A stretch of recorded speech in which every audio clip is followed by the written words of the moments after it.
laughing. Say that, then everybody will know and we'll be here at midnight. Yeah, I said no workshop tonight because we're gonna do this. We recognize that the Hogan Administrative Center occupies the land of the Ho-Chunk people. Please take a moment to celebrate and honor this ancestral Ho-Chunk land and the sacred lands of all Indigenous peoples.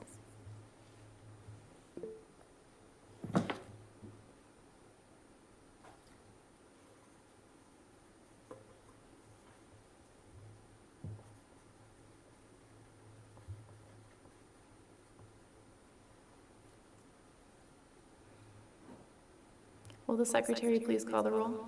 Ms. Baumann? Here. Ms. Berkedal? Here. Dr. Garcia? Here. Mr. Jackson? Here. Dr. Jimenez? Here. Mr. Neumeister? Here. Mr. Korberg? Here. Dr. Sprague? Here. Ms. Sukla? Here.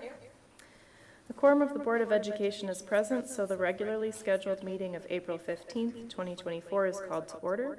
We will now have the Pledge of Allegiance. Please stand and face the American flag. I pledge allegiance to the flag of the United States of America and to the republic for which it stands, one nation, under God, indivisible, with liberty and justice for all. I'll make a motion to approve the agenda as presented. Fast. So tonight's agenda has previously been distributed to the board. I have a motion by Mr. Korberg and a second by Ms. Sukla. Do we need to do roll call, Jeff's on? Okay, so we'll do a roll call vote on this. Ms. Berkedal? Aye. Dr. Garcia? Aye. Mr. Jackson? Aye. Dr. Jimenez? Aye. Mr. Neumeister? Aye. Mr. Korberg? Aye. Dr. Sprague? Aye. Ms. Sukla? Aye. Ms. Baumann? Aye. All right, our next section tonight is public speakers. And when I checked earlier, there were none registered, and it looks like there's still none. So we'll move on to our school showcase. The first showcase tonight is the Raise Your Voice Student Club. Will representatives come up to the podium? I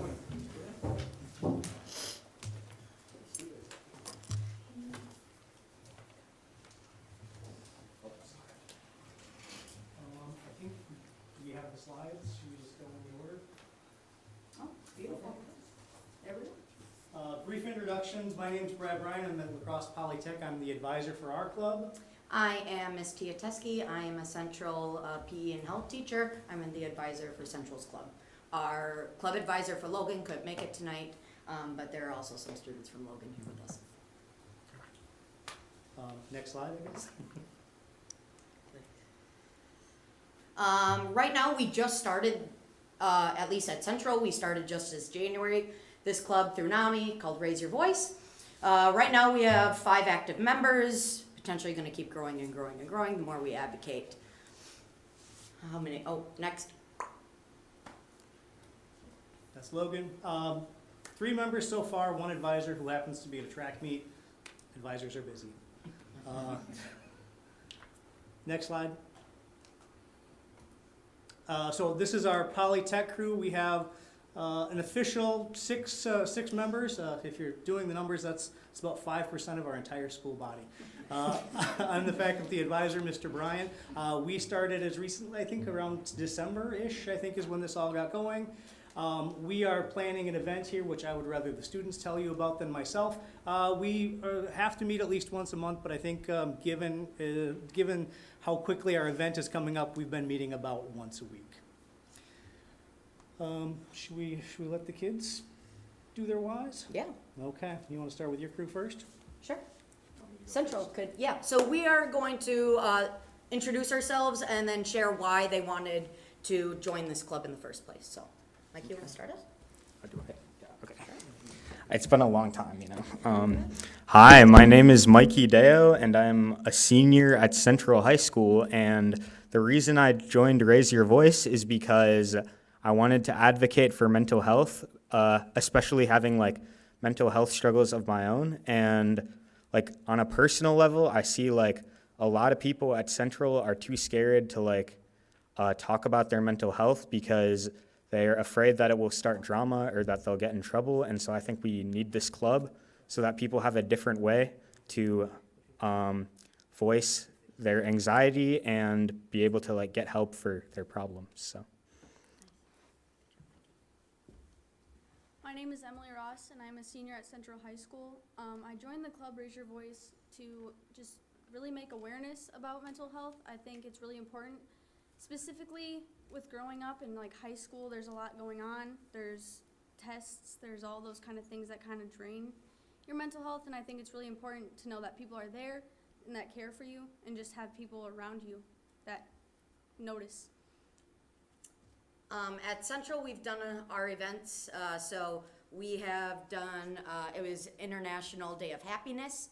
So we handed out happiness journals to everybody and smiley face pens. This month in April was Stress Awareness Month, and also Stress Awareness Month for the Poppets. Oh, breathing. Yeah, it was World Breathing Day. So we had breathing stickers that everybody got that were textured, so a lot of kids like those. And then for stress management, I got keychain poppets for everybody. So they've been hooking them to their backpacks or car keys. So those are some of the events that we've been doing. On Friday, everyone wearing the shirt, hence the lovely t-shirts, we went on a fantastic field trip. Lila's gonna talk about that for a minute and her why. Okay, my name's Lila Gaskin. I'm a 10th grader, and my why of wanting to be in this club was because I also wanted to advocate for mental health awareness, but also support and like solutions. So helping, and also having a place in school where there's mental health help, I think would really help the school experience and getting through the stresses of being a teenager and having hormones, and also being in school and having to deal with grades and social issues and all that stuff. And our field trip on Friday, we went up to Madison, and so it first started off where they talked about suicide prevention, and they talked about like how you would handle somebody who's coming to you, and how to validate somebody and give community. I think they shared values about community, and then they did something that was like CVCV, I think, which standard like something about collaboration, community, validation, and I can't remember the last one. I think it was something about voice or something like that. But so they talked about suicide prevention, and then we also had a part where all of the other like clubs, like Sounds of Strength or Hope, like they had other clubs that were Hope or something, and we all kind of talked about our different ideas of how we can improve our clubs and share new ideas of what to do next and kind of help people, bring awareness, bring solutions, stuff like that. So yeah, that's what we did. Thank you. My name is Oliver Olson. I'm an 11th grader at La Crosse Polytechnic. I think the why I joined this club might be a bit less interesting, but it was because whenever mental health is brought up in traditional classroom settings is when my eyes kind of start to glaze over, as well as many of my peers. So I really wanted to take this club as a chance to act as a peer teaching peers, to try and inform my friends and other students about mental health, because that is really important, and it is not something that is, if it is touched upon, not touched upon in an engaging way for students, especially students with a lot on their mind. And I am going to briefly talk about an event Polytechnic has scheduled for next Thursday. We are planning on doing an all-day kind of mental health awareness day through a variety of different physical and mental exercises, such as mental imagery, breathing exercises. We're also focusing on the kind of the science behind getting angry and stressed and how that truly does affect your decision-making and cognitive skills. We also have a planned speaker who will be speaking to middle school and high school separately about coping mechanisms and kind of the teenage brain. It's a really fun day. I'm excited. I'm teaching a group on comedy therapy, so hopefully that gets a few laughs. I know we have running groups, we have art groups. I think it'll be a really great day, and it kind of jumps back to that peers teaching peers. Each of these groups will be led by or organized by a student, targeted towards teaching other students the meaningful kind of acts of mental health in more than just a traditional classroom setting. Thank you. I am Sora Linderoth from the Logan High School Raise Your Voice Club. And the reason I joined was because I've noticed that a lot of kids around Logan do have mental health, like not the best mental health, but they are afraid to go to teachers and ask for help a lot of the times. And I wanted to help educate people and get rid of stigma about mental health. Is there another? There's one more slide, yeah. So the goal of Raise Your Voice and a lot of Project Aware too is just raising awareness. But we want young people to be able to speak up about mental health issues. These are student-led groups. I try to step away as much as possible. I give them some organizational structure, but every time that we meet, they do most of the talking, and I think that's true all around. This is all about and for them. We're trying to reduce some stigma for mental health. I know that's a big Project Aware goal as well. And we're working toward acceptance and developing youth leaders, as you can see by the crew that we brought here today. I think that's it. Thank you so much for being here. So if you have just a few seconds, I'll ask the board if there are any questions or comments. I would just say kudos to all of you for stepping up in such a wonderful way. Honestly, I think youth mental health is one of the defining issues of our time right now, and to see young people taking such an active role and making changes from what I remember in school, right, when I was at Central, and the kinds of differences that are possible there. I just so appreciate seeing that, so thank you very much for sharing today. Yeah, I just want to say thank you as well. So I spent most of my career working in human services, and as you all know, ACEs, adverse childhood experiences, when kids have 4 or more of those, they're more likely to have a mental illness. And one of those is having parents or caregivers that have mental illness. And so the work that you're doing is so vitally important because you are helping kids your age and helping other students address their mental health. So when they become parents, they're giving their kids less ACEs, and hopefully our next generation will have better mental health. And so what you're doing isn't just affecting the students that you're connecting with in the community you're connecting with, but it's affecting future generations in a positive way, so thank you.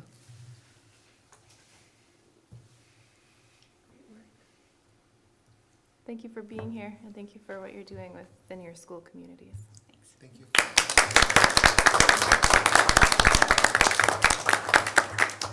Also, Central High School's having Family Culture Awareness Night this Wednesday from 6 to 7:30. Please come by. Awesome presentations occurring, free food sampling from local families and community members. So please come. Thank you. Okay, so we have another showcase tonight, Longfellow School on the River.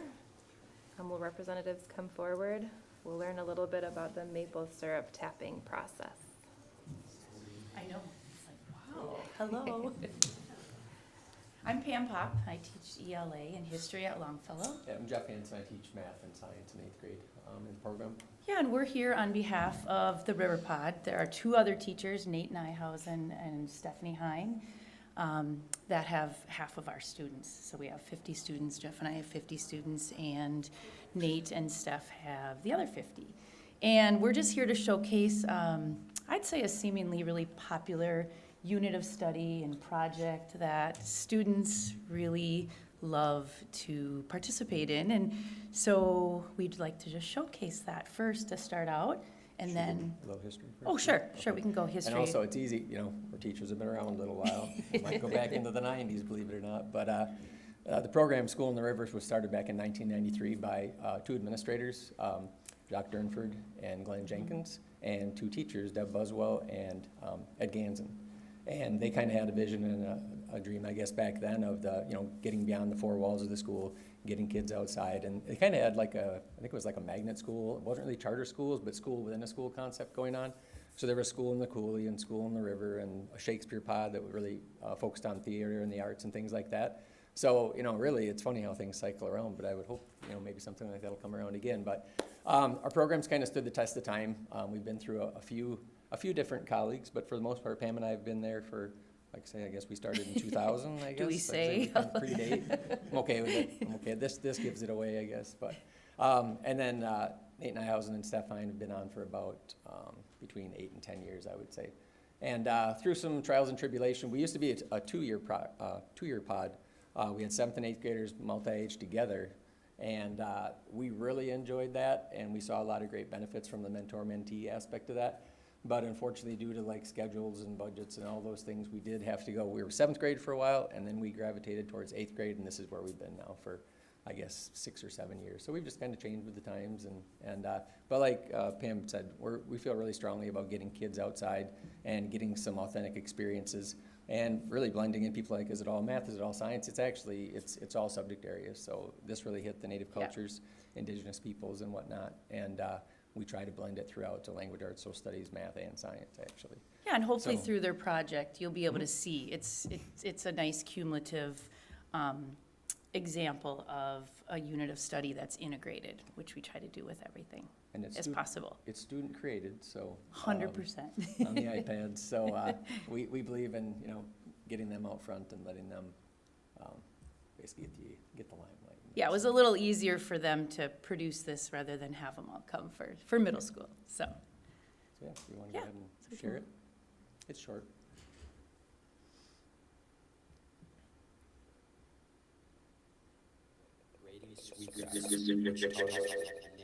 Oh, we might. We even got to meet the author of our presentation, and she told us about her book and how she lives as a Native American author. She talked about how we should only take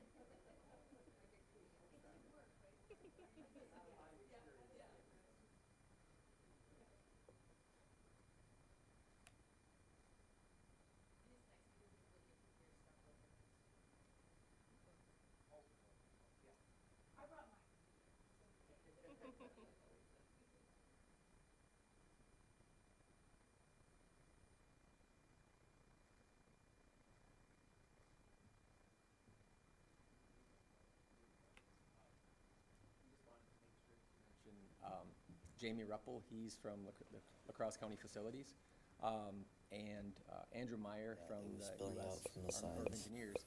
We actually were able to collect sap down at Goose Island. It's Corps-owned land, and it's managed by the county. So we had a different location that we used for a while, but that unfortunately kind of phased out. But in talking with those two gentlemen, they were happy to go through the steps they needed to do to grant us access and permission, which really is to get on Corps of Engineers land. That's not an easy thing. So it just, I think, goes to show how, we really do have a supportive community, and they want to, do their part or make things accessible for kids to have good experiences. So Jamie Ruppel and Andrew Meyer are the two. Yeah, it's that really quite kinda cool made this too, happen. our location, we have official signs that say, Longfellow project in route here, hoping that no one will take our taps off, and we haven't had any problems with that, but. All right, Dan, fingers crossed? in class. Yeah, if we go all the way back. You're right.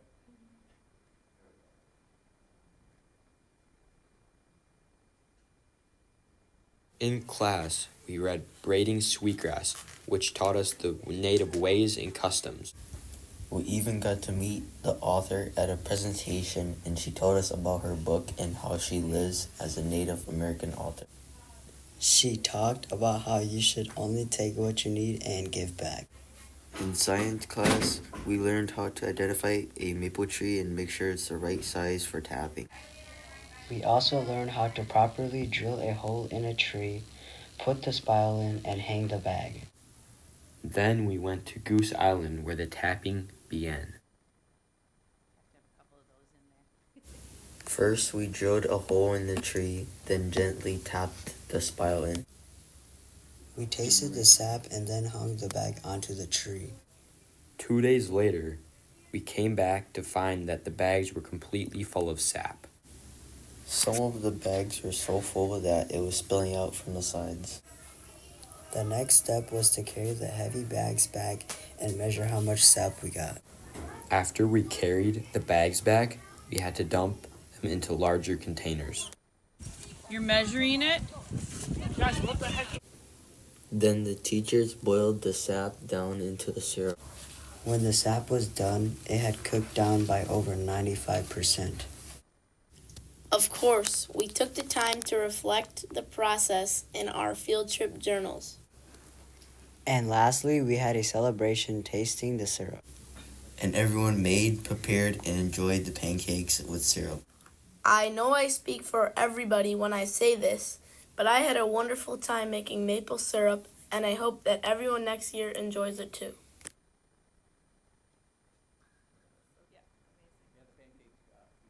Was pretty popular. And they were part of all. Yeah. But, Yeah. Any questions for us? My son is in the science class. Oh, Oh, okay. yes. Yes. He has really enjoyed all of the field trips with Riverpod, although he fell in the marsh last fall. Oh, sure, yeah. Okay. Canoe sure. tipped over. Sure. That I'm happens. sure because he wasn't horsing around or anything. Right. But not, I mean, we live in such an incredible landscape, and not all families are into the outdoors. So to provide students with these experiences makes that all seem so much more accessible to them if they don't have somebody else in their life showing them the ropes. So it's really cool. I was in Mrs. Oswald's Shakespeare. Oh, really? Okay, yes, great. yes. And I was always a little bit jealous of my peers who were in the school on the river and the school on the coolie pods, getting to do so much outside stuff. I spent a lot of time inside Mr. Durnford's office as well. Oh, okay. But I mean, it's really wonderful to see the program continuing in such a strong way and with such continuity and leadership. That's really great. Yeah, we always tell our students that we love it. I mean, we believe in it, and I listened to the students with the mental health, and we talked about like just getting students outdoors. We know that that is so important, and that the research supports that. I mean, there's so many reasons beyond even just the curriculum to be out in the outdoors, and especially in a guided fashion. We always hope that students will take their families out, or we know that, as they get older, they're independent, ride your bike to this park, or go for a hike in this area, so. And that's what we find kind of surprising is we'll go to these different locations, whether it's the experimental forest over by Berry Mills or something like that, and a lot of kids didn't know it was there, didn't know have access to it, and even some closer places. And we're like, we always say this is a free place that you can come as a family or with friends or whatever, and it's all accessible, whether it's investigating downtown or whichever. We take about 20 trips throughout the year, and as we were saying, we just feel really strongly about getting kids out. And we've had we really enjoy like 5 or 10 years down the road when they run into us in a parking lot or something like that. Oh, the river pod, it was great. They really enjoyed themselves and enjoyed all the opportunities they had and the things that they learned. So. Yeah. I really love that you're using braiding sweetgrass for young adults, especially that edition. It's so beautiful. I use it in my secondary methods class, and students really enjoyed it. Yes, we are so grateful that the science budget it was like a gift for us that all of a sudden these books arrived. We had a couple, Steph and I had a couple, and we're like, oh, fits in beautifully, let's share it. And we were gonna talk to Jerry about, supplemental resources, and then we hear poof, the science budget found some money to purchase for our classrooms. And it is so great having them on the shelf to just use them out in the field, use it when it's 100% relevant, and the indigenous wisdom is directly into everything.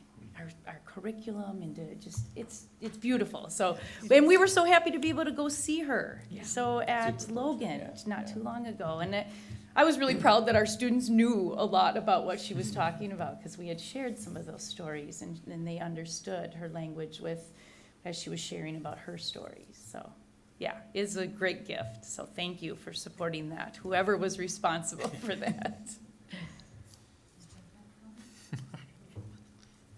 Jeff, do you have a comment? Jeff thought maybe you raised a hand. Nope. Just flashed. Oh. I just like to add. Oh, gotcha. Thank you for thinking outside the box and so many things that you do. Yeah. In the 9 years that I've been on the board, I've always been impressed by our students, our teachers, and our staff to continue to do that, to make mountains out of molehills kind of thing, and being creative with what you're able to do, and giving students an experience that they're obviously going to go away with and come back and hopefully meet you in a parking lot. Right. Yeah, we hope. That's our hope every time we. But thank you because I know it's above and beyond, and I thank you for doing that. Yeah. But we brought one little thing, I said, we feel like Shark Tank a little bit. Now we're pitching the product. This is the second half of it. Yeah. If The you'd end like. result, it turned out, if you Pure, like. authentic, You if don't- you'd like. It turned out, the syrup was, it turned out amazing. How long did it take to cook it down? Long time, couple weekends. Yeah, Mrs. several Hines' husband, days. we've all kind of taken our turn, you know, shifts on the weekends, boiling it down, getting it into the containers, and it was great, because when we brought those jars, the students were like, whoa, really, this is it? Well, Because they go from the Yeah, tap, you you know, see. the clear sap, They think you to can put the pancakes right this. under the spout, like right in the. Because they're like, we gotta Tastes what? a little They didn't- different. Yeah, so Yeah. we tasted it and then they picked Yeah. up on the sweetness, but anyway. So, So yeah. We left you Like if these it's a if long you'd night, want- maybe, you know, right. with a little boost later on in the night. it's- Natural maple sugar. so Syrup like- shots. Yeah, yeah. But anyway, any other questions? anything else for us? Thank you. Thank Yeah, you. you're Thanks. welcome.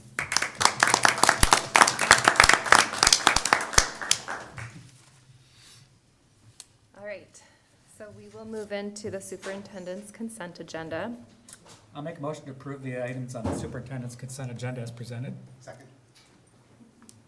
All right, so the consent agenda is a mechanism used by the board to deal with routine business that must come before the body. We have a motion by Mr. Korberg and a second by Dr. Jimenez. I can pause if there are items that members want to remove from the consent agenda.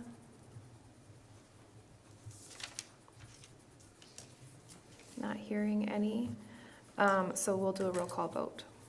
Ms. Burkett? Aye. Dr. Garcia? Aye. Mr. Jackson? Aye. Dr. Jimenez? Aye. Mr. Newmeister? Aye. Mr. Korberg? Aye. Dr. Sprague? Aye. Ms. Sukla? Aye. Ms. Baumann? Aye. All right, we'll move into the board's consent agenda now. I'll make a motion to approve the items on the board consent agenda as presented. Second. Are there any items that board members want to remove? I just have a question for Laura. Were you able to include, couldn't tell with the linkage summary for the community youth supports, if you were able to include the survey results that Diana provided?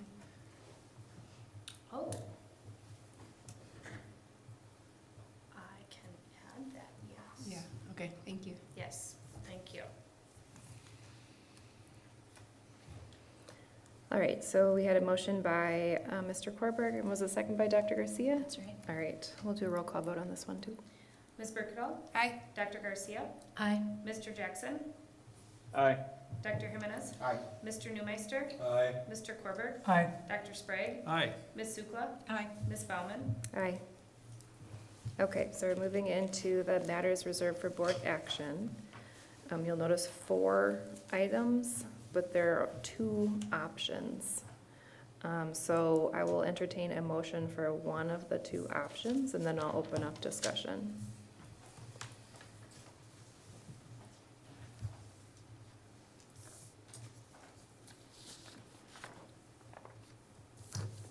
The first would be like 6.01 or 6.03. So I guess I'll make a motion to approve option number 2. Second. All right, so now we'll talk about the options. Right. Option number 2, so they're very similar. They're asking the same thing. The only thing is there's some clarifying language about Hinton added in option 2. You'll note that all of the text is exactly the same until we get to, for option 2 towards the end.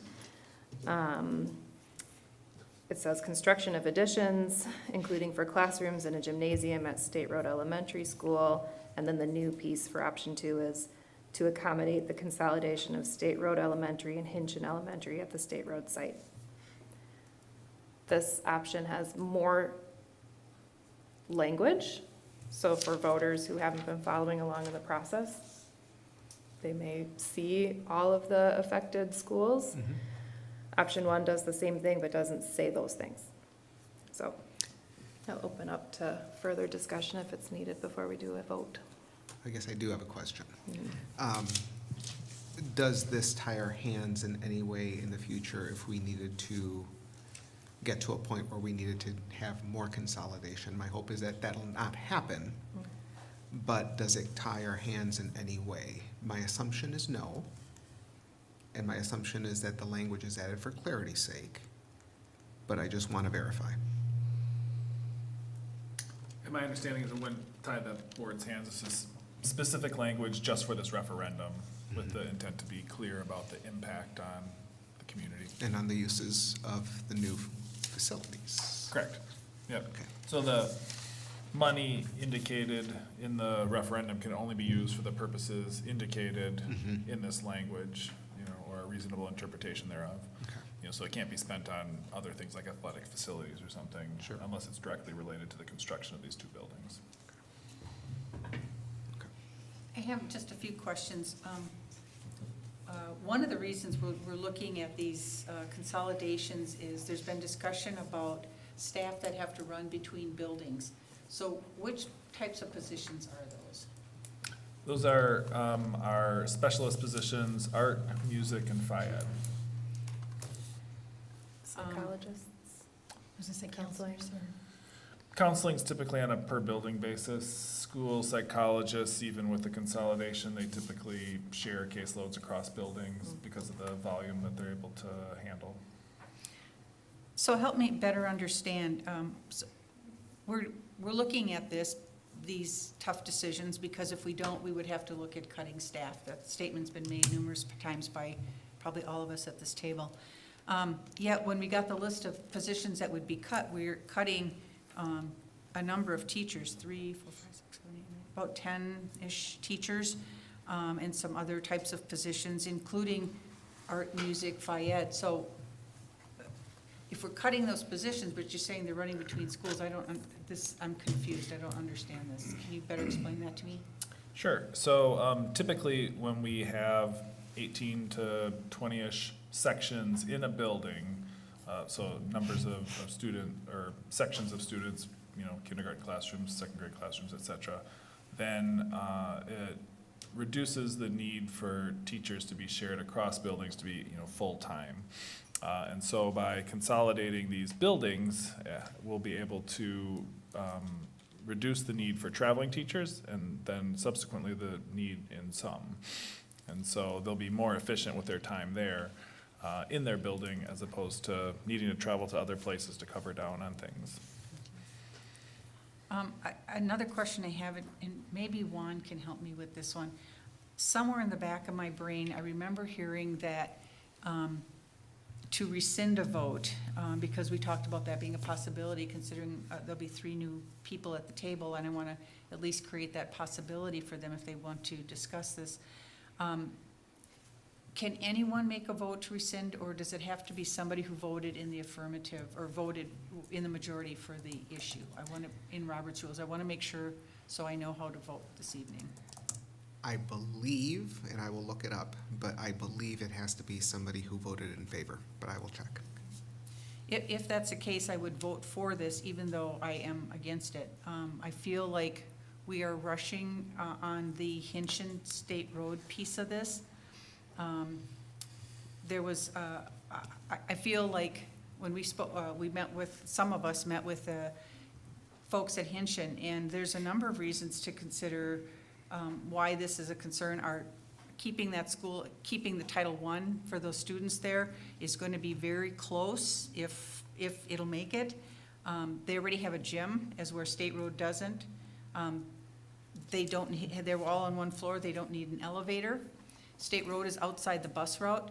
And it just caused me to stop and think, like, there's so many questions. I feel not ready to vote on that piece of it. I feel like we're rushing to make a decision versus making the right decision. And again, as I said earlier, if we're doing this, because if we don't do it, we have to cut positions. To be very transparent, we're still cutting positions. We're cutting a number of positions. And so I feel like we're still cutting positions whether we do this consolidation or not. So let's pause, let's get all the right answers. It was said at the meeting that it might be cheaper to consolidate at Hinchin than State Road. I'm not sure I love that idea either, but I don't feel like I'm ready to vote for either one of them. And so I'm just really struggling. The Emerson Spence piece of the referendum, I'm solidly behind. The more people I talk to, the more it makes sense for this community. But the Hinchin State Road piece is still, I have way more questions than I have answers for folks in the community that are talking to me. And so because of that, I don't agree with this resolution, but if I have to vote for it, just so we have the opportunity to bring it back, I would do that. Can I jump in on one thing? I think there's an important distinction to be made in terms of when we're talking about cutting staff, that the consolidation is enabling us to cut staff through regular attrition and resignation, and the differences between that and 45 layoffs, if maybe you can correct me on the number there, and having to make hard decisions about what programs we might lose and what kind of opportunities for the students we might lose, whereas being able to be more efficient in our staffing is part of this. I don't necessarily disagree with it, but either way, and I don't know that it's entirely because of attrition. I mean, the list we got is 3 classroom teachers, 4K, special ed, art, music, phy ed. I mean, there was a list that we got, so will we have attrition in these areas? I don't know how that works. I certainly would love for us to only cut positions through attrition if we have to cut positions. I don't know if that's gonna work exactly that way. So I've asked Ms. Steigerwald, and there she is, to get a copy of Robert's Rules, but if I'm correct, there are 2 different things that we could do. It's a motion to reconsider or a motion to rescind. The motion to rescind, which is what we would have to do in this case, it doesn't matter what way the person voted. Anybody can bring up a motion to rescind. If it was to reconsider, then you'd have to be on the prevailing side, but I'm also gonna verify here. Okay. Do you know what the difference is between? Yes, a motion to reconsider, according to what I have in front of me. A motion to reconsider may be made to reconsider a main motion. A motion to rescind, basically, unlike a motion to reconsider, a motion to rescind will not bring a matter back for further consideration or debate if adopted. Instead, a successful motion to rescind simply nullifies the prior action. For this reason, a motion to rescind is not in order if something has been done in response to the original motion that cannot be undone, if the original motion created a contract and the contracting party has been notified, if a resignation has been acted on and the person has been officially notified, a person has been appointed to or expelled from a position they've officially been notified, or the action would result in the violation of a vested right. A motion to reconsider brings back for further consideration the matter previously acted upon. In circumstances where the original motion entered, say, the municipality into contractual relationship, reconsideration, which results in reversal of the earlier decision and violates the rights of the party, must be avoided. Thank you. I knew enough about this to be dangerous, so I appreciate Yep. it. I'm Well, grateful you have the same knowledge. here. I'm grateful you have this knowledge. I think the other thing to note with the attrition piece is it's not by fall.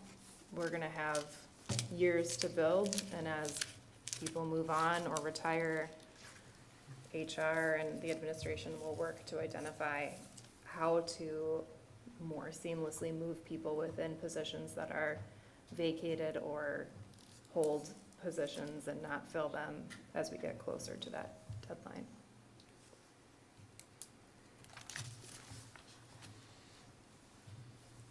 Any other comments on this before we do a vote?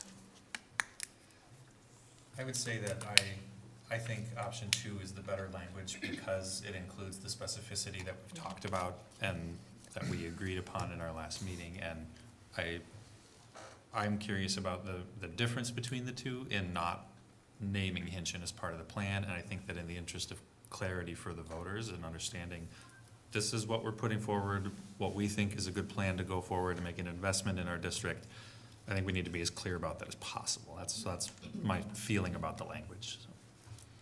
I agree. I think, initially when I came to the decisions, like my own personal decision on this referendum was like a concern about the ask being very complex. And I think that's sort of the risk that we have with option 2.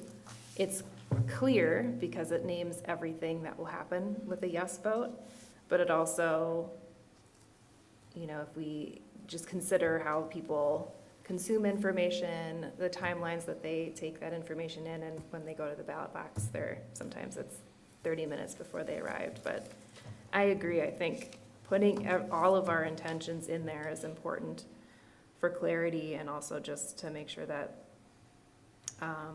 the community knows like this is it, if the board supports it.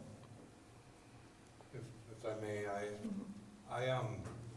Obviously, I think option 2 is the better one also. I think it spells it out and it's easier to understand. My hesitation I agree with Deb, is we have 3 new board members coming on, and I really believe that they should have the opportunity to be part of this, because they're going to have to be the ones to also help sell it to the public. They're going to be fielding the questions, and they're going to have to give some answers to that. So while I do agree with option 2, I will be voting against it just because I think we're rushing it as well, and I would love them to have the opportunity to voice their concerns and their ideas, et cetera, to it. So that would be the reason that I'm voting no. Do we want to talk about that a little bit more? There is, I mean, if the board wants to. Will they need like another 9 months to consume all the I think data that's that we fair. have for 9 months to make a decision? Because then there'll be 3 new board members. So we can talk about, if a majority of the board wants to wait and have the new seated board vote on this, then that's what would happen. Like, you just vote this down, vote option 1 down, and then time's up for this board. But as Meredith pointed out, like, this has been something that has been studied over and over again. We've had so much public comment.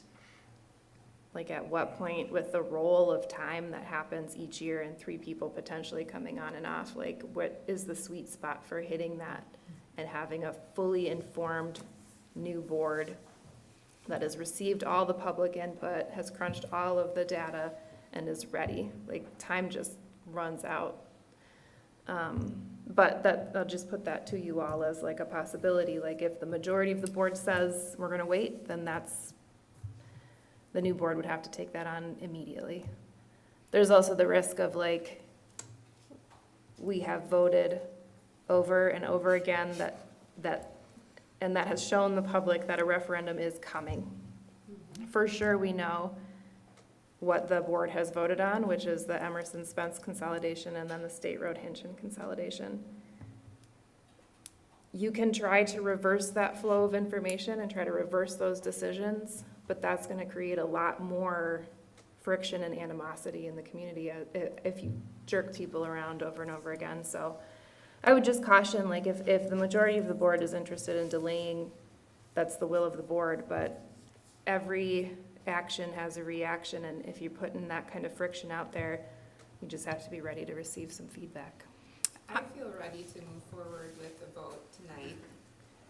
And I would just like to remind everybody to counter this notion that we need to give an opportunity for the new board members to have their voices heard. I haven't received any emails or phone calls from any of the new board members. I haven't seen them attending our meetings except for tonight, after the fact. But they've had opportunities to reach us via email and let their voices and their concerns be heard during the period of time in which we were deliberating at the board table. If there was an effort to reverse the work that we've done, I would hope that it would be done in a way that also proposed a viable solution moving forward, so we don't go back to square one and start the deliberation all over again. Because, to your point, Annie, this whole process that started with the Facility Advisory Committee and ended with our conversations here brought the community on a journey that was painful for a lot of people. So some people have the opportunity now to breathe a sigh of relief, and some people are trying to process what the future means for them and their schools. And certainly I found the Emerson Spence decision I felt more confident in that one. It feels like there's more pain points with a Hinchin State Road consolidation. But that said, I think that decision allows us an opportunity to modernize 2 different school buildings in our community for the current state we're in now, and the community gets to vote on it. They get to decide. If it fails, then we're back to square one. But I think this option, even though there's a lot of questions that need to be answered, and there certainly are pain points, it allows the community to decide on the path forward. And by moving forward now with what we have decided up to this point, allows us time to get all of those questions answered and prepared to get the community aligned with the project and to vote yes in November. So it doesn't give me a lot of pause to know that right now I have a lot of questions too, but I'm confident that we will have answers for them and we will be prepared to present this to the community soon. And I think if we backtrack all of that, that's going to delay a lot of things and could put us in a position where we are cutting programs or laying more teachers off as we wait for a solution. I think one more, go ahead. I agree, Katie, and I think the idea, I've said this several times, I think, in a number of meetings, that, you know, we have been elected with a duty to do the work that we find it, and every public body in the world commits its successors to certain things. It binds their hands on certain things, and we have options within the processes that we work within if that body changes significantly, and that's part of the democratic process. There's no amount of time, I feel, that, quite frankly, you would say is enough, because there's not consensus. There's not a magical consensus that exists within the community on this that we just haven't uncovered yet.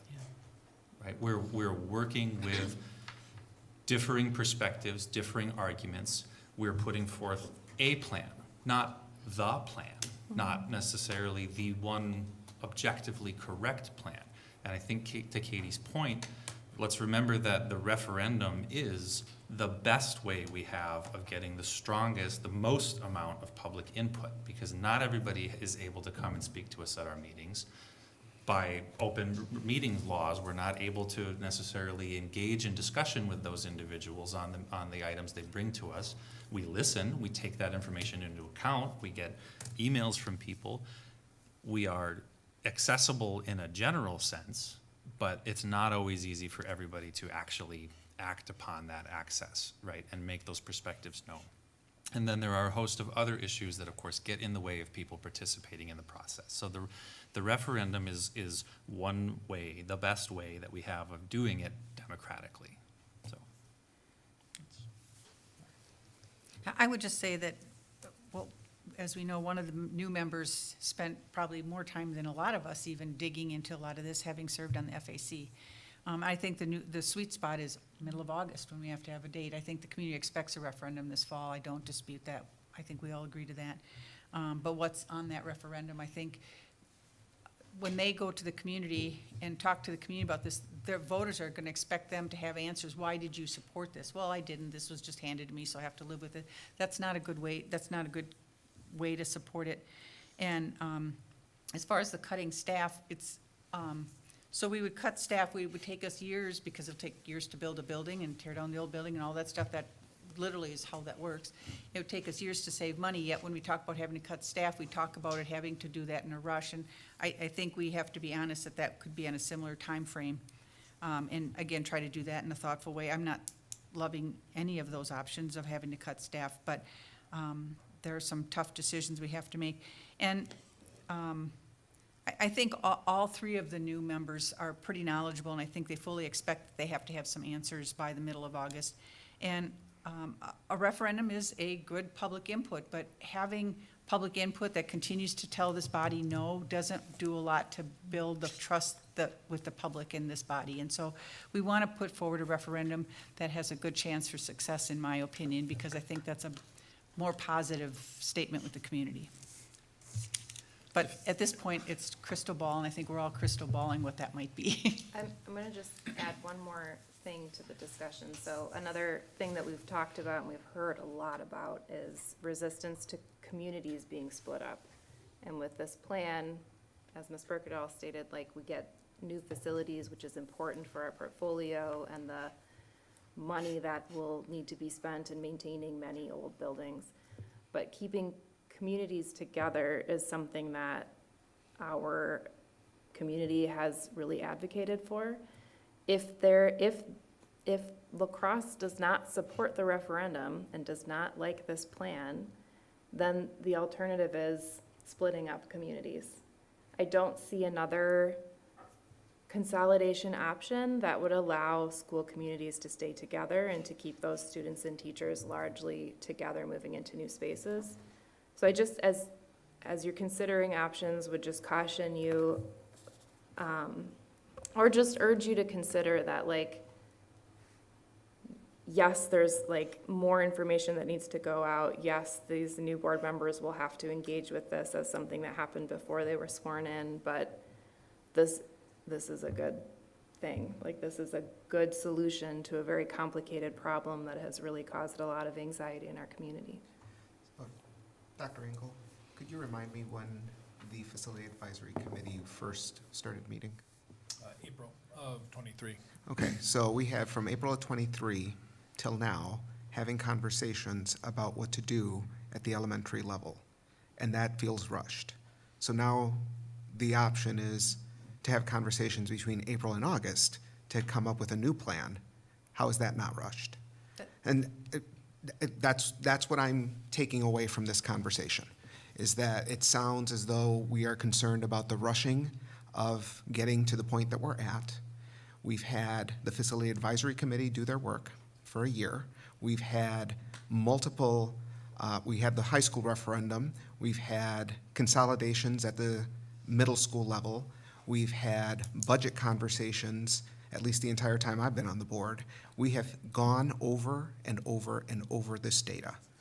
And so at some point, I think the humane thing to do is make a final decision for this community. We have to provide some sort of, I guess I'll say, finality of the conversations without some sort of this is what's moving forward.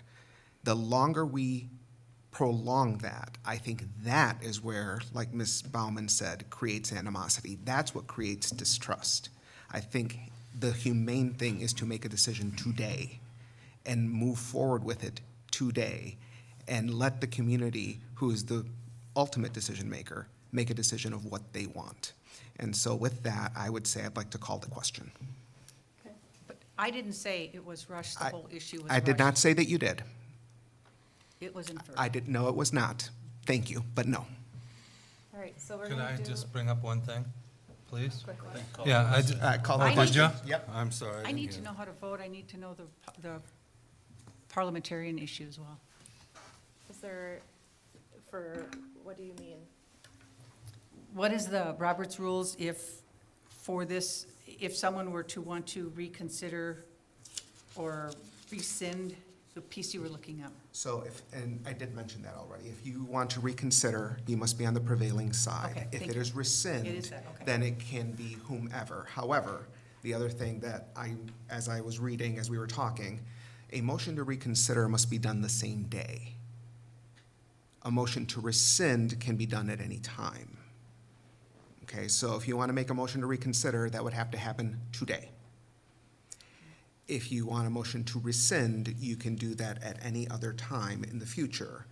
But a motion to rescind just nullifies the action. So all that would do is that it would remove basically the vote on option number 2, which would leave option number 1 on the table. Or whatever it is you want to do with that, past that. But that's what a motion to rescind would do. And does it preclude a second vote on the same option in our case? Well, if you're rescinding it, why would you bring it back? Right.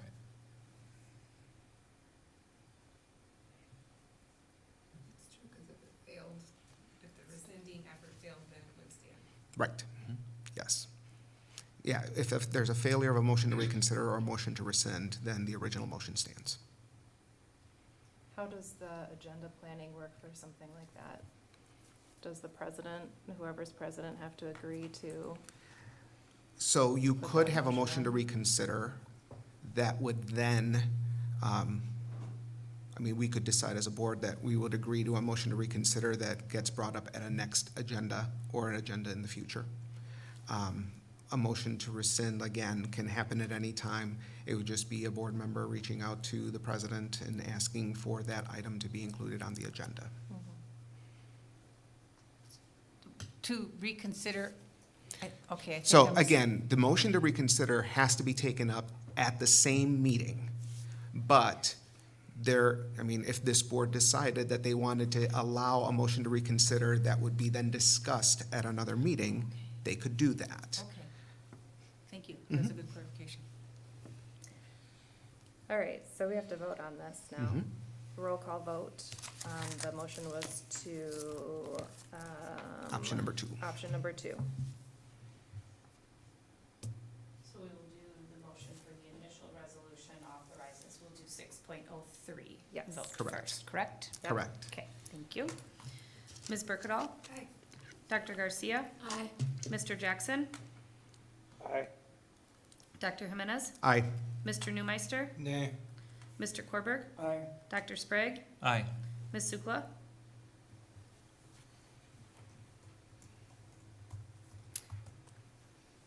Aye. Ms. Baumann? Aye. All right, the motion carries, so now we'll move on to 6.04. Point of order. Because these options are mutually exclusive, we don't have to dispense with the other two? I don't think so. Okay. I just like being able to say point of order once. Cool, I get it.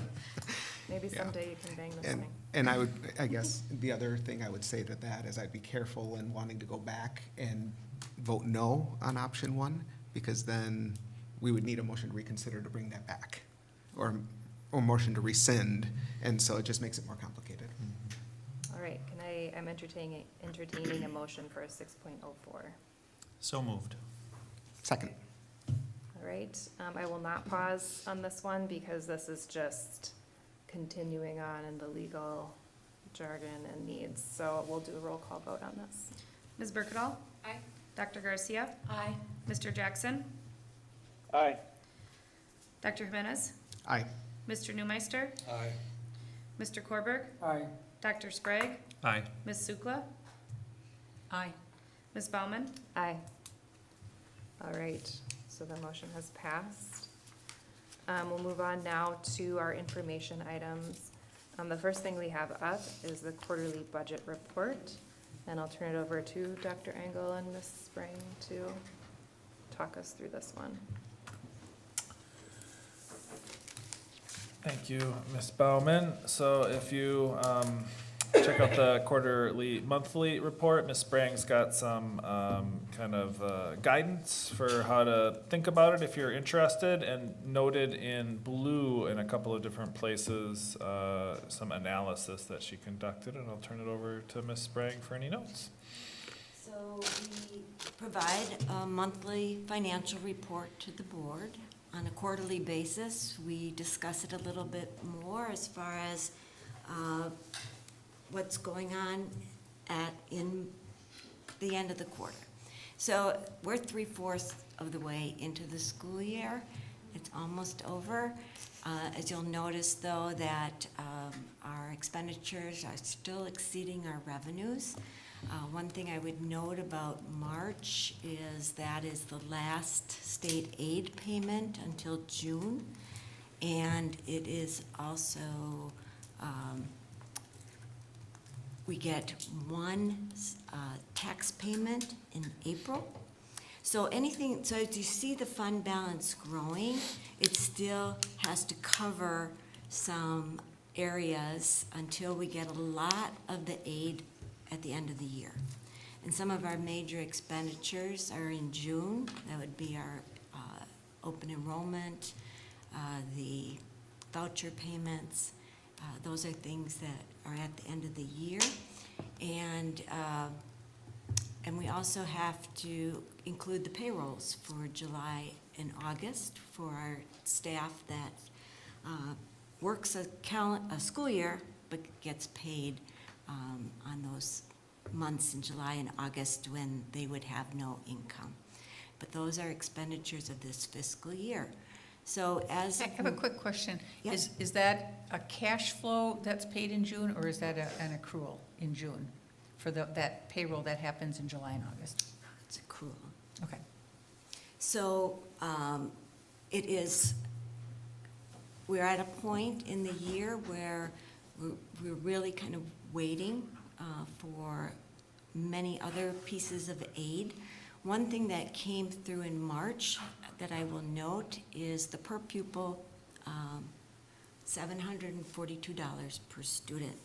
And I wanted to point out, as we look at declining enrollment and we think about the future, this is a really good indicator of what that declining enrollment means, even beyond the revenue limit. Because as you noticed last year, I'm looking at the revenue page. Dan, I don't know if you can go down to the charts, that one right there, where it says the other state categorical aid per pupil. And that last year was at like 4.4, and this year at 4.3. It's based on a 3-year average, and that means that that average went down in FTE 118 from the prior year. That's 118 FTE. That's $87,500 less in the per pupil aid this year than last year. That's a teacher's salary. So those are the things that we talk about as far as declining enrollment and the impact not only on our dollars we receive within the revenue limit, but those that we receive outside of it. And I just wanted to point that out. Any other questions about the revenues at this time of year? A lot of them we don't see again until June. And then the expenditures, we are really neck to neck in a comparison from last year to this year, meaning that the same type of expenditures are happening throughout the year. Nothing outstanding or unexpected so far. And then, of course, the charts always give a good visual of that our revenues comparatively are almost on the same line as our expenditures. And the other revenue shows that where we get those revenues from are very much the same as where we got them from last year at this time. Any questions? So even though we only have 3 months worth left of our fiscal year, we have a lot of revenue and expenditures that come through at the end.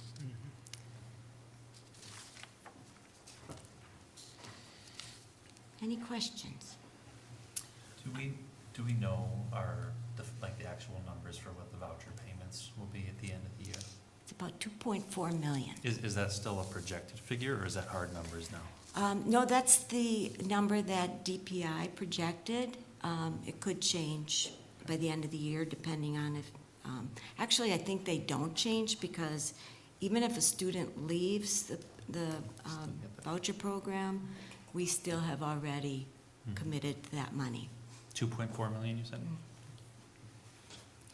I appreciate the instructional detail you provide in the narrative section, because even for folks who are accustomed to reviewing financials from nonprofits, school financials are so different and more complicated, so it's really helpful. So the fund balance, that last report there, that's accrued fund balance. That's not the same as a cash flow fund, cash on hand statement, correct? That is our fund balance, not necessarily cash on hand, correct. Thank you. I guess I appreciate the visual of the fund balance, because I think this is a good indication as to why we keep the fund balance percentage we do. As you get into the year, as you've mentioned multiple times, the revenues and the expenditures are unbalanced. And here's a great example in a visual sense of what that means. So I do appreciate the visual there. Well, and that's thanks to your fellow board members, both the summary and the fund balance chart or suggestions by your fellow board members. I think one thing will be interesting in the next few months as far as the fund balance, when I'm talking about no more revenue really coming in. A lot of school districts who have to short-term borrow for cash flow purposes have to do so in November, as you can see, December, and then again in April and May until they get that revenue. Our last tax payments from the city and other municipalities do not come until August. So we are actually 2 months past our end of our fiscal year before we get those dollars. Another good reason to have a fund balance that we can use for cash flow. Any other questions or comments from board members on this one? All right. We will move on to OE 10. Thank you, Ms. Sprang. Operational Expectation Monitoring Report. OE 10, the learning environment. Just a reminder, we are looking at this tonight. It looks back in time. The board will vote on this at the next board meeting, not at the reorganizational meeting, but May, whatever, first Monday in May. Dr. Engel, do you want to introduce this one to us? Absolutely.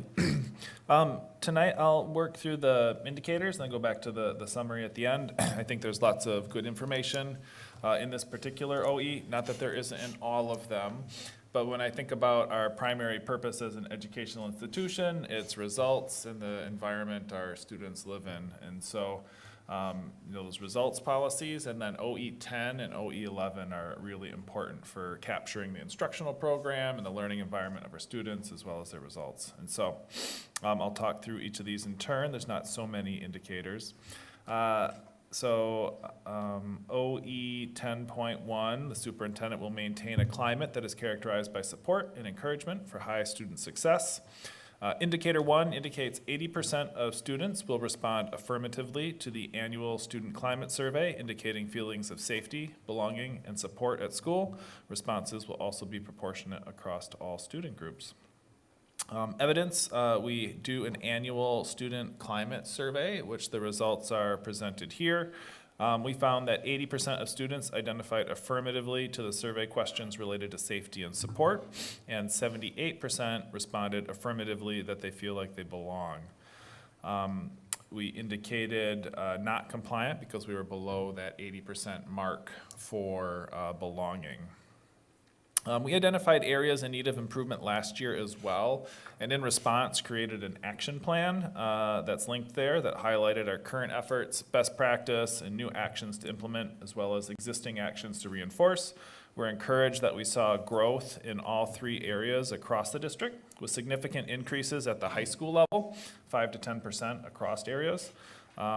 Ensuring all students feel safe, feel like they belong, and have support at school is foundational to our effectiveness as educators and will continue to be an area of focus for the school district. So kudos to our high school staff, principals, and students for creating a different environment there over the last year.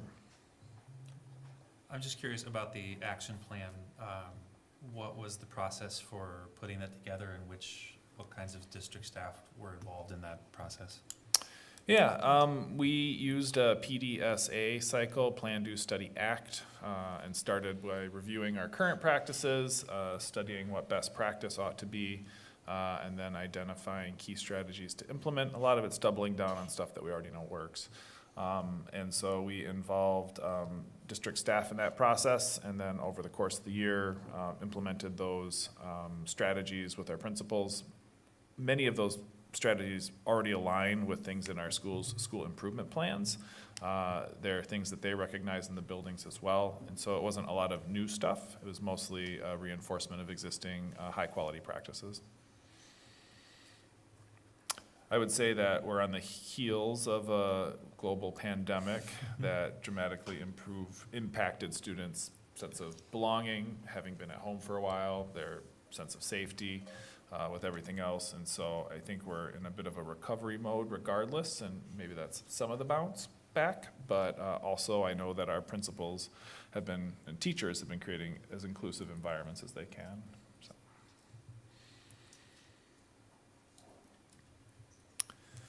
The second indicator is the district's comprehensive, effectively staffed pupil service program is reviewed annually, and there is a student services report there that provides that review.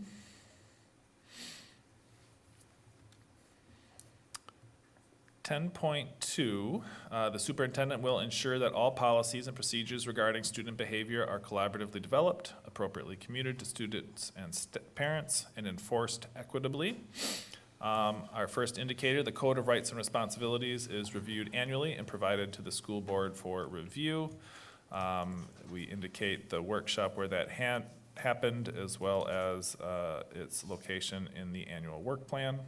Indicator 2, the Code of Rights and Responsibilities have been distributed and or made accessible to parents and guardians throughout the district website, or through the district website, and copies made available to schools for distribution.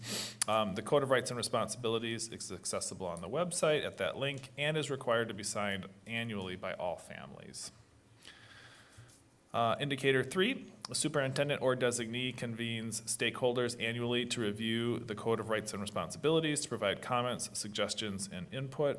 I would say that this is one of the best processes I've seen, and one that I think we can all be really proud of in the school district.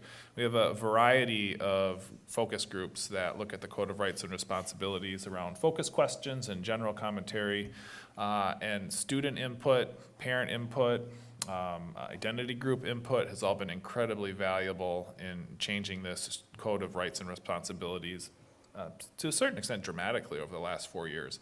And the agreement across groups is also clear along these measures as well. And so we have not had significant changes in the last couple of years, but that input has been incredibly powerful in helping ensure that it meets our community's needs. Then indicator 4, percentage of office discipline offenses and suspensions is proportionate for students of color and students identified as having a disability. Based on the 22-23 school discipline data, office discipline offenses and suspensions remain disproportionate for our students of color and students identified as having a disability. Just for some additional context, we saw an increase last year in suspensions and students and the number of suspensions. We identified that the school district was not in compliance with the same indicator last year as well. In response, an action plan was generated that highlights current efforts, best practice, and new actions, as well as existing actions to reinforce. Changing the trajectory of disproportionate school discipline is something that we are actively addressing within the understanding that this type of change does take some time to accomplish. And as a result of our efforts over the last number of years, we've implemented more restorative justice practices. We've really scrutinized our suspension process and put in clear guidelines for when it's appropriate to use out-of-school suspension. We have a discipline committee that meets on a biannual basis to review data and identify opportunities for improvement. So it's an area of continual focus. Okay, before you go on, I just want to pause and open up questions or comments for the first little bit there. Since this is a long one, I just want to give time while ideas are fresh. I guess one question I would have is when would be a good time frame that we might be able to do a check-in on the action plan to see how things are progressing? Yeah, I'd say biannually would be reasonable, certainly at this time, and then, 6 months hence, probably somewhere around the end of first semester, would make sense to check in as well to see with the semester data, where we're at as far as progress on that.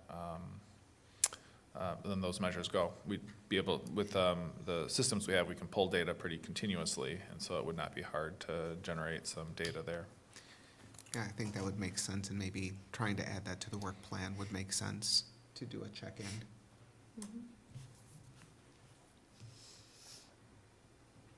Any other questions, comments before we move on to 10.3? All right, are you ready? Absolutely. OE 10.3, the superintendent will appropriately collect, use, and protect confidential student information. Indicator 1, the district will provide all primary guardians public notice of the types of information designated as directory information and will be informed of the right to remove all or part of the directory information that they do not wish to be available to the public without their consent by a time designated by the district. The data directory form was provided to parents and guardians from July 1, 23 through September 8, 23. It's also provided to all new enrollees throughout the year, and we continually update this form annually for clarity for families. This year, we're making an effort to simplify it a little bit and use more plain language. It's tough with some of the legality around this, but we want to make it as accessible to families as possible. Indicator 2, 100% of research requests for student information are reviewed for alignment to district mission and vision. During the 22-23 school year, using the School District of La Crosse Research and Development Investigators Guidelines, we reviewed 5 research requests for alignment. Those are listed below.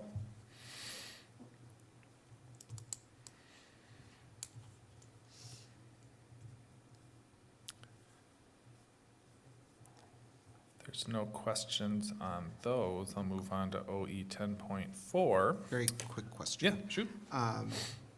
When it comes to that review of research requests, is there, for lack of better terms, an IRB, an institutional review board? Is it you directly who makes those determinations? It's our curriculum, instruction, and assessment team. And so the director there usually reviews the requests, and if they seem appropriate, moves forward. If they have questions, they review it with others, including the associate superintendent or sometimes the superintendent. Okay, thank you. We're thoughtful as we review those requests. We don't want to burden staff or students or teachers in the process. We also feel a commitment to the profession and to research and expanding, what we know and being able to use that effectively in the future. And so it's a symbiotic relationship. We want to be a good partner with research institutions, but we also don't want to place burdens on our staff if we can help it. So. Makes sense.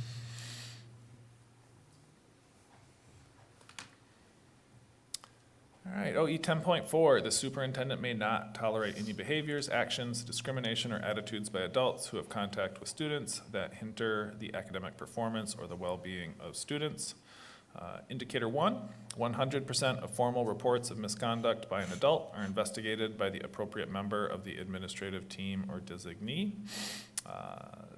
The evidence indicates there were 3 official complaints filed in the time period between March 17, 23 and March 22, 24 that were investigated by the appropriate team member. Those are listed below.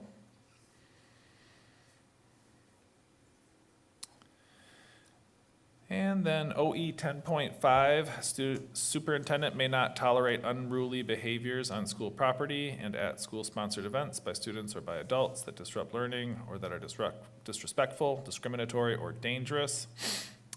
Indicator 1, policies and procedures for responding to concerns and complaints are in place and on a regular review cycle. Evidence includes the rotation for policy review as well as the policies that align with that indicator.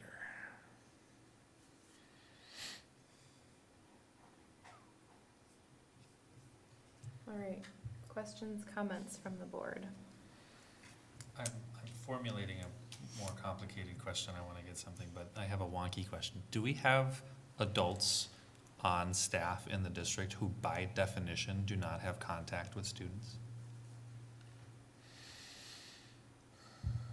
And if so, what happens when they incidentally in the course of their duties have contact with students? I'm guessing HR would be one area potentially that would not have regular. Not regular, but I mean, as a school district, doesn't it stand to reason that we all potentially have contact with students? Well, those forms we had to fill out when we first got on the board to get on the payroll, there's a background check form, and I asked HR about that, and they indicated you don't have to fill it out, but then I could be around students as long as there's other staff, which again, we don't want people around students that shouldn't be around students. So I agree, I think it is an HR thing. And they could be around students as long as there's other staff to make sure the students are I safe. was curious about the definition of adults who have contact with students, and I know in a different reporting, I can't remember which indicator it goes to, all adults who, are volunteers and things at our school events and have all gone through the appropriate background checks, so I know that's in there. That's why it's kind of a wonky question about the language. Yeah, we approach all of our students, or all of our staff the same, assuming that they will have contact with students. There are, positions in, maybe payroll where, they're processing, financial data and, their contact with students is very, very limited because it wouldn't require them to ever necessarily come into contact with students. But we also have staff at Hogan that volunteer and help out in our buildings and go on field trips and do other things. And so while their natural role might not regularly put them in front of students, they may also encounter them incidentally, so. So, I've been clear, we have great policies. When we start getting into interpretation and the indicators thing, it seems like a lot of work. But I'll just say that a couple things. One is the student linkages. We haven't done one of the high schools yet, but the student linkages that we've done, the comments I've heard from students about feeling supported and supporting each other and not having bullying, like they went out of their way to say they don't feel bullied, they feel safe, is something I haven't heard in the past. And while that's not an indicator or an interpretation, that's a pretty powerful statement that things are going right here. That has to be noted. The other thing that's not specifically indicated in here that's really a big deal is we might have some suspensions, but we aren't having student expulsions. Correct. And that is a big deal, like the expulsions that have happened in the past that we've, as board members, had to sit in on, are families that are falling apart, and we as a board have to follow very strict laws about do we take one of the few community supports that this family has holding them together and take that away? And that's always been so painfully difficult.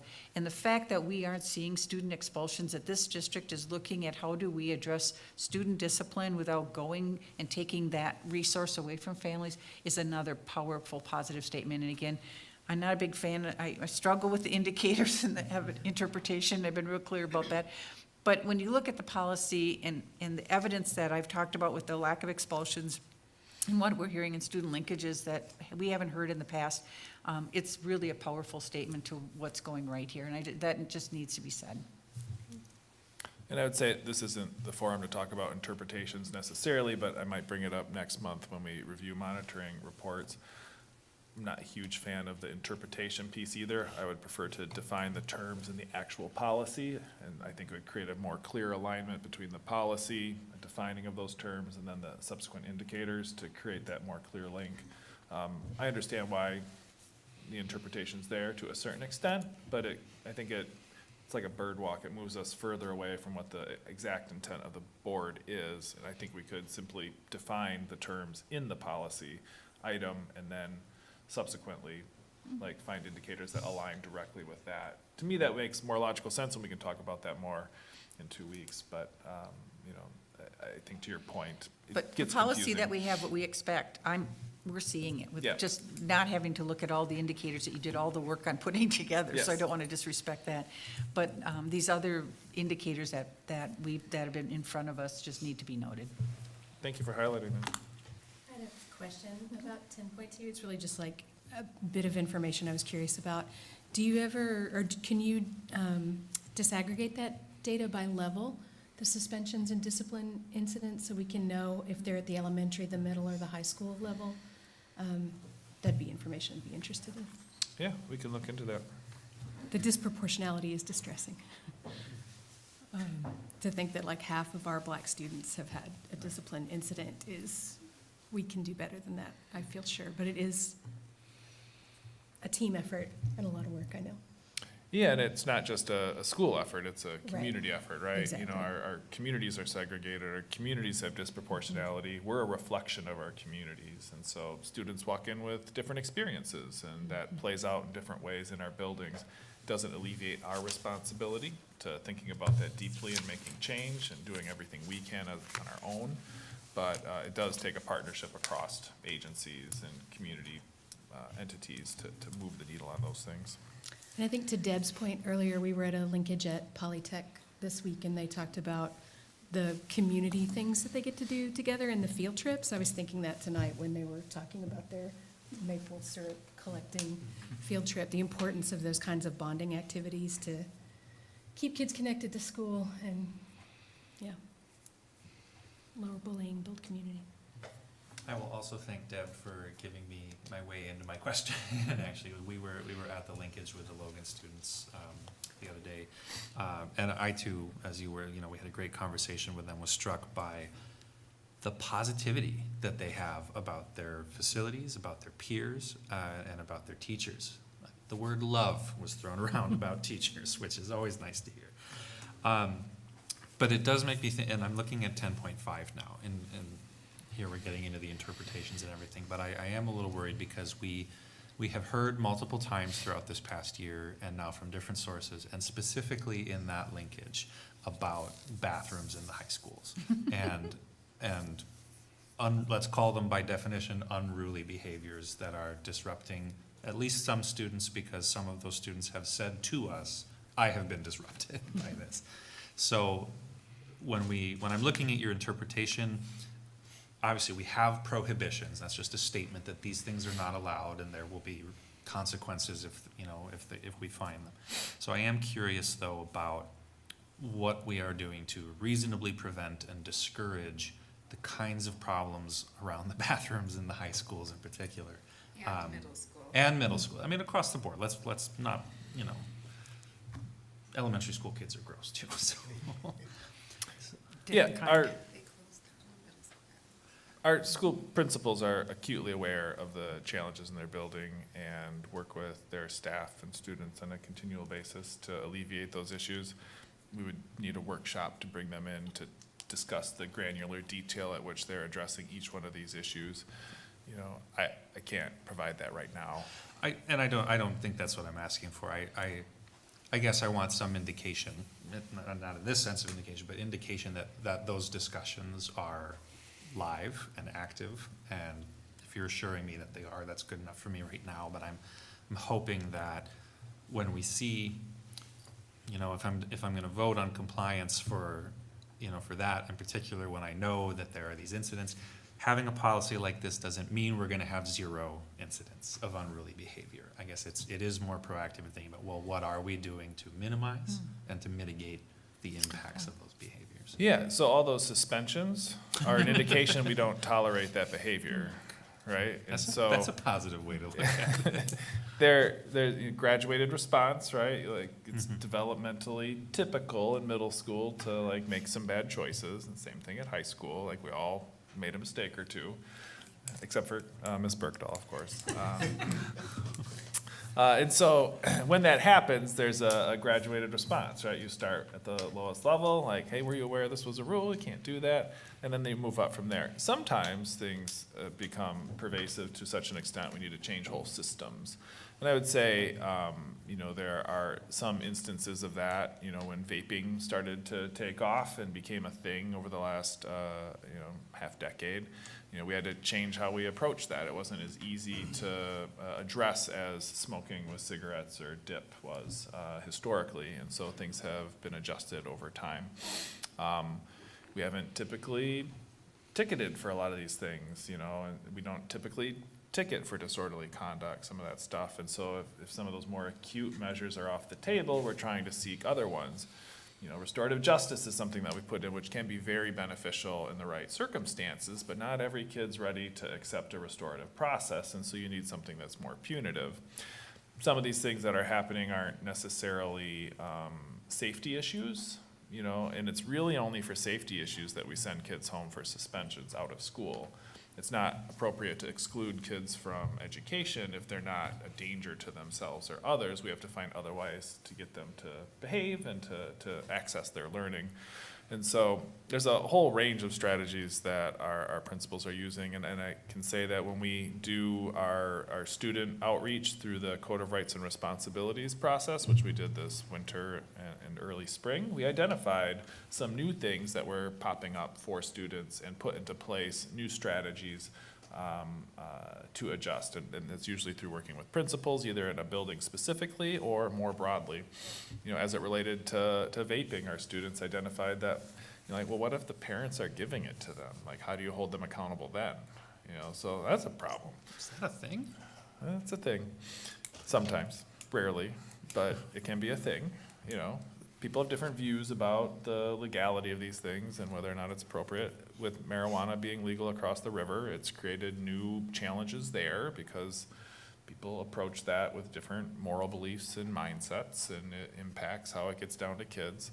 And so these are new issues, you know, that we're having to grapple with, and, you know, the job of a principal is ever more complicated. It's never simple. And, you know, then we take all of that desire for, like, you know, safe schools that are, you know, orderly, and then intersect that with disproportionality. And, you know, now all of a sudden, you know, it's complicated on a whole nother scale, and trying to be thoughtful about the experiences that students have and what they bring with them, and trying to address our biases, but also understanding that different parts of our community have different experiences. And so there's a lot there, and we could dive deeper into it, certainly. Thank you for that. I think that's actually what I was looking for, because all of that is written down and then instantiated in the day-to-day, right? And I think that there's a lot of people who just kind of lack the clarity about, well, what are we actually doing? And so just having you kind of talk that out is reassuring. And I know our linkages talk to a lot of folks. The one group that our linkages maybe miss is our school administrators. And if you ever wanted to sit down with the principals and get some really good linkage feedback to understand kind of in more depth some of these student learning environments, instructional program results, I think that would be an incredibly valuable opportunity for the board to get that perspective, to understand, you know, what's going on in the schools, how do they view the district's efforts, how do they view opportunities in our school district, and that would be something that could potentially provide some solace when we don't always have the exact data we want. I know I've joked about getting called to the principal's office a lot, but that's actually one time I wouldn't mind meeting with the principal. All right, any other questions or comments on OE 10? Okay, we'll move on to OE 1, Global Operational Expectation. Monitoring report. So again, this one looks back. Dr. Engel, do you want to talk us through this one? Absolutely. Operational 1, Global Expectations Monitoring. OE 1 indicates the superintendent shall not cause, allow, or fail to take reasonable measures to prevent any practice, activity, decision, or organizational condition that is unlawful, unethical, unsafe, disrespectful, imprudent, in violation of board policy, or endangers the district's public image or credibility. Indicator 1, the district is compliant with 100% of state, federal, and DPI laws and regulations. We're thankful to our auditors for providing a lot of documentation for this particular area, and there are attachments there that indicate we were in compliance. Indicator 2, the board, upon evaluation of the OE policies, find no significant violation of or non-compliance with any of the policies. We indicated the 3-year monitoring report summary there and believe that it does not indicate significant violations or non-compliance. Indicator 3, no legal charges or formal regulatory complaints against the district result in a finding of negligence or an intentional violation of federal, state, or local law. There's a compliance documentation letter that indicates that that was the case. Indicator 4, no written complaints against the superintendent are presented to or substantiated by the board. There's a compliance documentation letter that indicates that that is the case.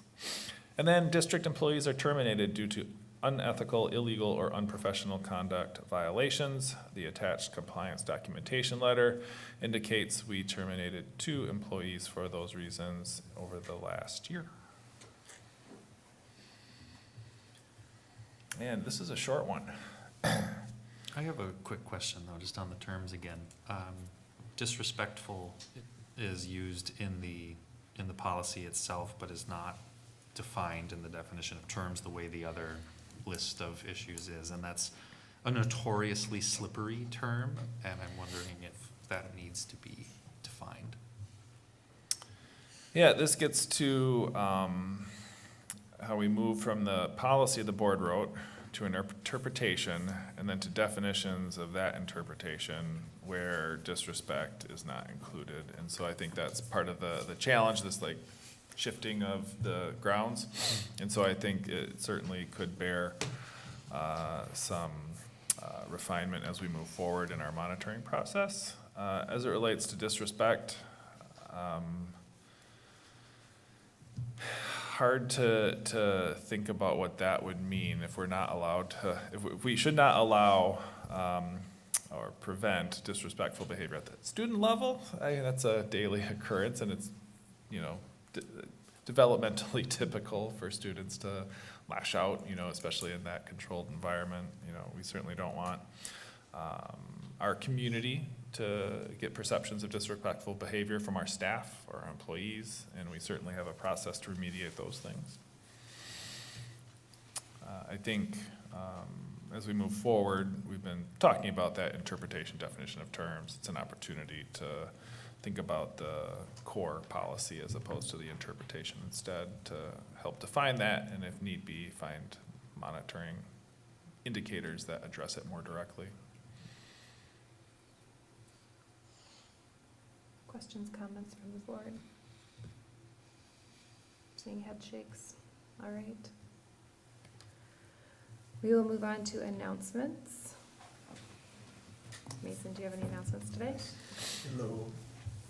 So this past week, we had the Top 5% banquet at UWL, and it went very well.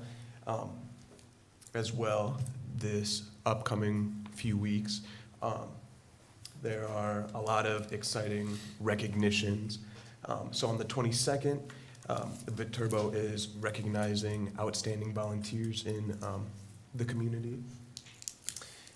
In early May, the Tribune is recognizing what they call extra effort, yeah. And as well, this 21st, Logan is having their convocation, very, very big, announcing scholarships, which is going to be very important to all the students and families. And besides that, Logan is recognizing academic performance the 26th. Yeah. Thank you. Thank you. Can I add one thing related to the high schools?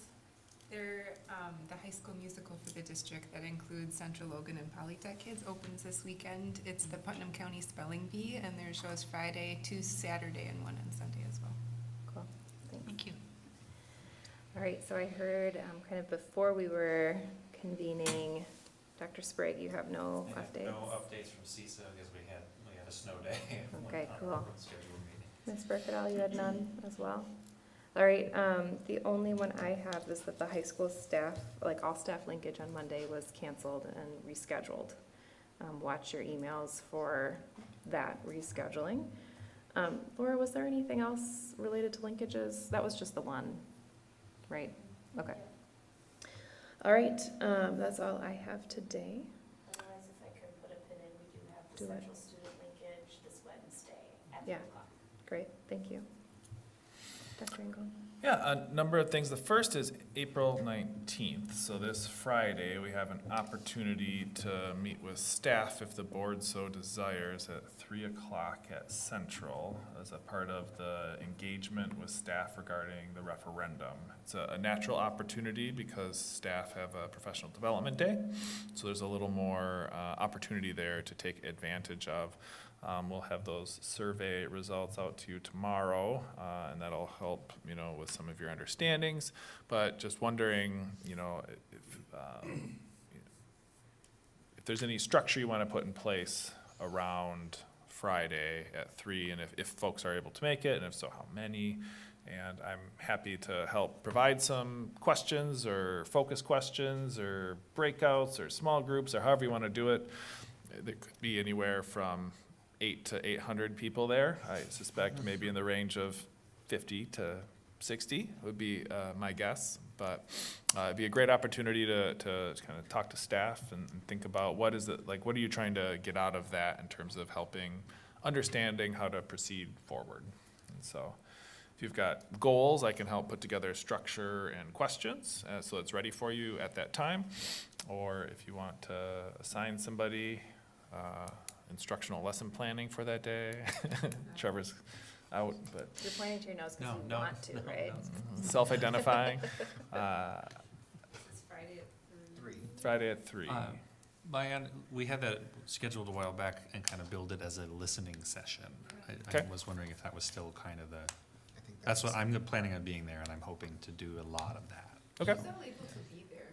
I think I can, I'm I looking. think I should be able to be there. I took the whole day off just to prepare myself. Did you really? Well, I had to anyway, there's no school. YMCA. So many children. Kids' day off, that's great. I was kind of thinking, I don't think we'll have the numbers for it, assuming we'll have more than 20 people. But to do something similar like what we did at Rotary, Smaller groups. smaller and- group, we facilitate the table, and then we have maybe 2 or 3 questions that everyone goes around and has the opportunity. Otherwise, with, I don't know, Did everybody do the homework I sent them on forums of public discussions? yes, I read your whole dissertation. No, I kidding, didn't say I like that idea of table breakouts because each if a board member is facilitating, we can each kind of come at it, speaking from our own experience and inviting those responses, and then being able to bring all of those into conversation is really useful. You miss out on the opportunity for the larger group to hear the concerns of their peers, but as we know also, speaking in front of a large group is absolutely nobody's cup of tea, even public school teachers to some extent, right? So it's a balancing act. I mean, I would multiple methods would be kind of my preference, I think, but it's short notice to plan something. But Yeah. structured questions generally do help, but I think being able to just come at it as individual board members in conversation with our staff is also a valuable exercise. What are you hoping to gain from the listening sessions? Like what, just any information, or are you looking for something specific? Are you looking, it's geared towards referendum? Yeah.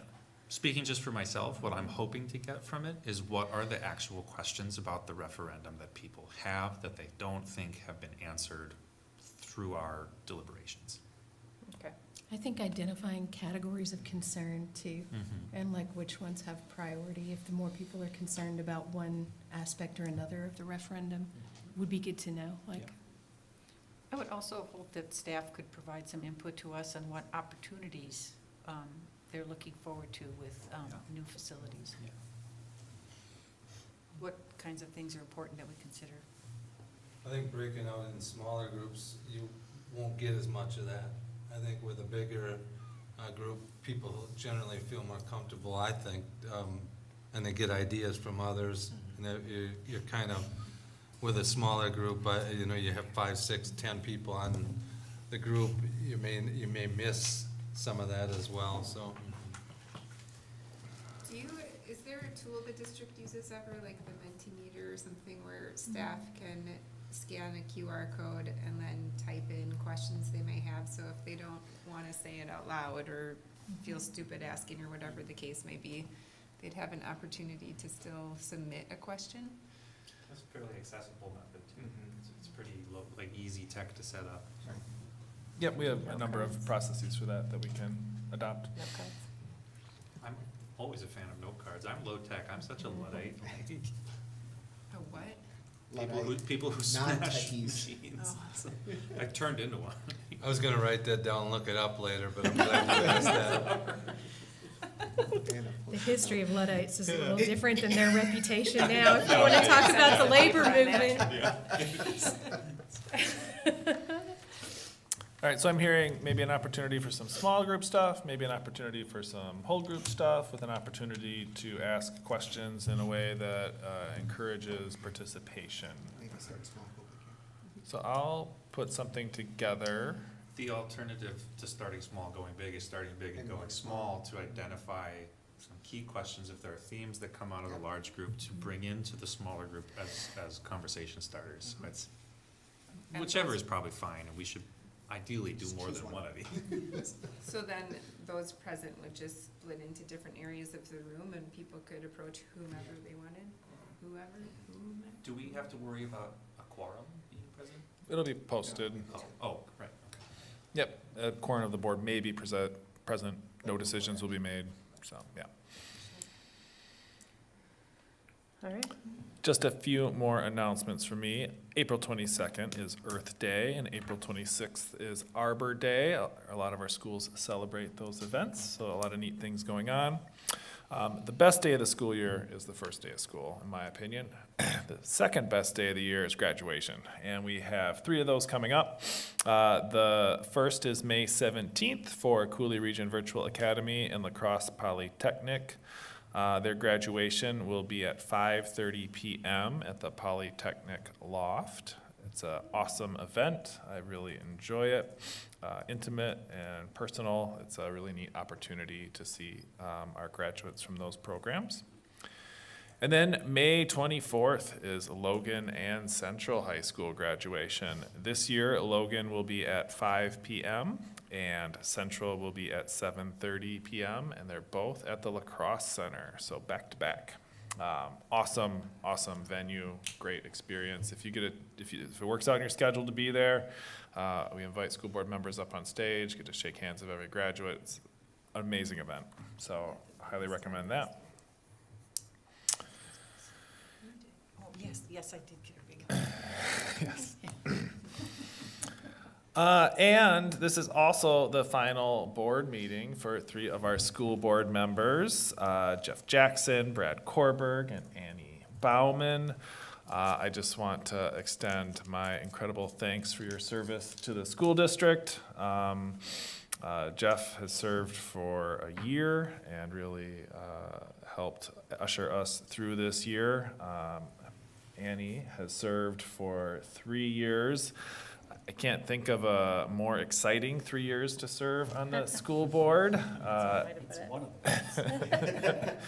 A lot has gone on, and I've really appreciated your leadership as a school board president. I've really enjoyed working with you.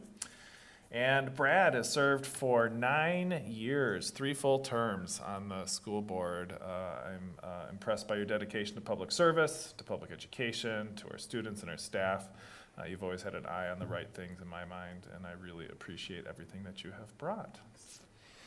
We have some certificates to give our school board members, thanking them for their service.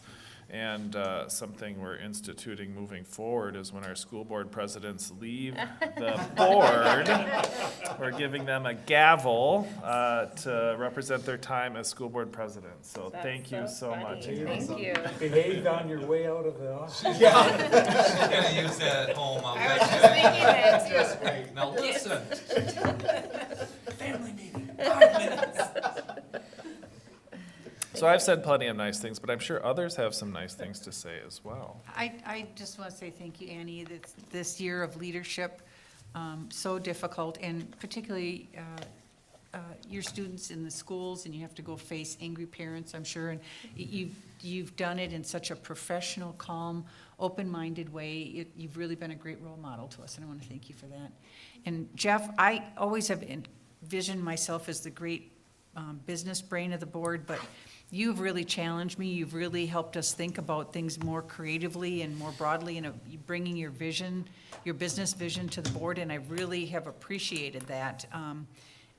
I've learned a lot from you. And Brad, I've worked, of your 9 years, I served, I think, 4 years with you, maybe 5, I lose track, when we're having fun. And you don't say a lot at the meetings, but when you say things, they're really important and they really need to be heard, and I've always valued your input. You don't speak up on everything like probably I do, but I really appreciate what you bring to the board. You come to things so thoughtful, and you come to find a resolution that meets everybody's needs, and so I've always really appreciated your input on things. So I've enjoyed working with the three of you, and I'm sad to see you leave.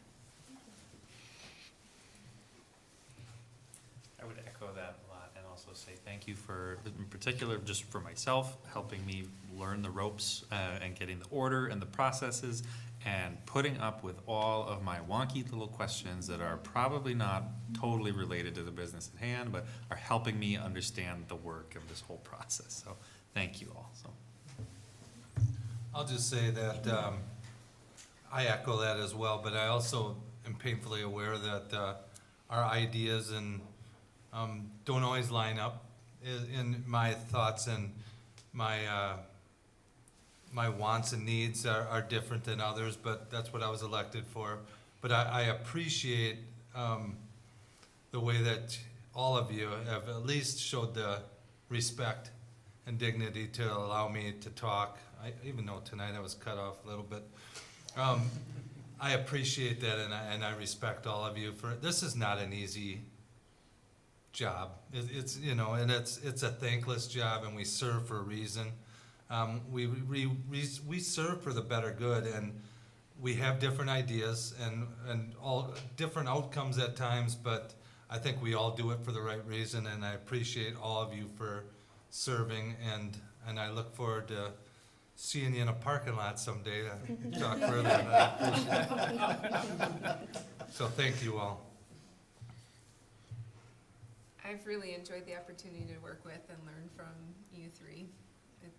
I don't know what I can say that the others haven't, but I think, Annie, especially under your leadership, I think you've really brought us all together as a group and modeled openness and respect and professionalism, and I think it's been a pleasure to serve this year with everybody on the board, despite the fact that we've had one challenge after another. It seems like I still look forward to coming and working with all of you, and I hope it's a culture and atmosphere that we're able to maintain with the next board. And we're gonna miss all three of you.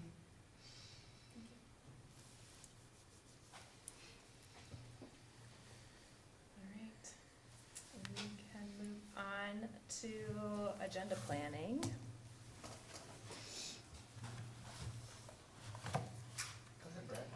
I'll make a motion to approve the April 22nd, 2024 Board of Education reorganization agenda with any additions or corrections. Second. All right, we'll do a roll call vote on that one. Ms. Birkenau? Aye. Dr. Garcia? Aye. Mr. Jackson? Aye. Dr. Jimenez? Aye. Mr. Newmeister? Aye. Mr. Korberg? Aye. Dr. Sprague? aye. Ms. Sukla? Aye. Ms.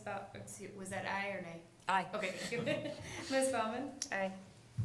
All right, we'll move on to the May 6th meeting. I'll make a motion to approve the May 6, 2024 Board of Education agenda with any additions or corrections. Second. Okay, roll call vote.